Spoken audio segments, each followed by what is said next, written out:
ஆண்டவரும் இரட்சகருமாய் இருக்கிற இயேசு கிறிஸ்துவின் நாமத்தினாலே உங்களை வாழ்த்துகிறேன். இந்த காலை வேளையிலும் இயேசு கிறிஸ்துவினுடைய வார்த்தை என்ற தலைப்புல உங்களை சந்திக்க தேவன் பாராட்டின கிருபைக்காய் நன்றி செலுத்துகிறேன். ரோமரின் புஸ்தகம் 5ஆம் அதிகாரம் 19வது வசனத்தின் அடிப்படையிலே ஒரு தியானத்தை நாம் செய்ய போகிறோம். அது என்ன? ஒரு மனுஷன் கீழ்ப்படியாமையினால் இருந்ததுனாலே இந்த பூமி சபிக்கப்பட்டிருக்கிறது, இந்த பூமி நாசம் அடைந்தது, இந்த பூமியில புல்பூண்டு முளைக்கவும் இல்லை, இந்த பூமியில ஒரு ஆசீர்வாதம் இல்லை.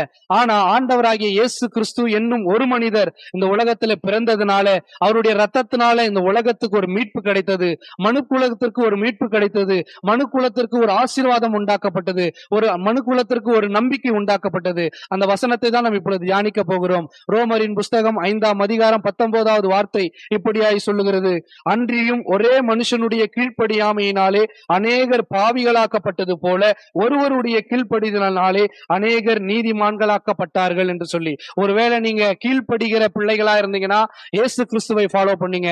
கீழ்ப்படியாத பிள்ளைகளா இருந்தீங்கன்னா ஆதி மனுஷன் விழுந்து போனவன் ஆதாமை நீங்க ஃபாலோ பண்ணுகிறவர்களா இருப்பீங்க. இன்றைக்கு இந்த வார்த்தையில கீழ்ப்படிதல் என்ற காரியத்தை நாம் கற்றுக்கொள்கிறோம். ஒரு மனுஷன் இடத்துல ஒருத்தவங்க சொல்றாங்க, அங்க போகாத, அநியாயம் செய்கிற இடத்துல போகாத, நீதி செய்கிற இடத்துல போன்னு சொல்லி. ஆனா அநேக ஜனங்கள் அநியாயம் செய்கிற இடத்துல போறதுனால அநியாயத்தினுடைய கூலியை பெறுகிறவர்களா இருக்கிறாங்க.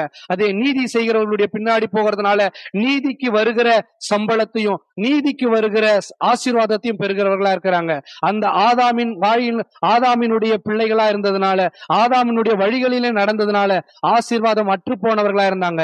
இன்றைக்கு இயேசு கிறிஸ்து என்னும் நாமம், இயேசு கிறிஸ்து என்னும் இரட்சகர் பிறந்தாரோ அவருடைய வழியிலே அவர் மீது விசுவாசிக்கிறவர்களுக்கு தேவன் அவர் நிமித்தமாக ரட்சிப்பை கொடுக்கும்படியாக இந்த உலகத்திலே வந்தார் என்று சொல்லி யோவானின் புஸ்தகம் 3ஆம் அதிகாரம் 16வது வசனத்துல நாம் வாசிக்கிறோம். ஆகவே இந்த காலை வேளையில கீழ்ப்படியாமின் பிள்ளைகளாய் இராமல் கீழ்ப்படுகிற பிள்ளைகளாய் இருந்து இயேசு கிறிஸ்துவுக்குள்ளாக எல்லா சுதந்திரத்தையும் எல்லா அதிகாரத்தையும் பெற்றுக் கொள்ளுகிற ஒரு பிள்ளைகளாக இந்த காலை வேளையில நீங்க ஒப்பு கொடுத்து மாறினீங்கன்னா நிச்சயமாக உங்களுடைய வாழ்க்கையில இயேசு கிறிஸ்து சொன்னது போல ஆசாரியர்களாக, லேவியர்களாக நீங்க ஒவ்வொருவரையும் தெரிந்து கொள்ளப்பட்ட பாத்திரமாக மாறுவீங்க.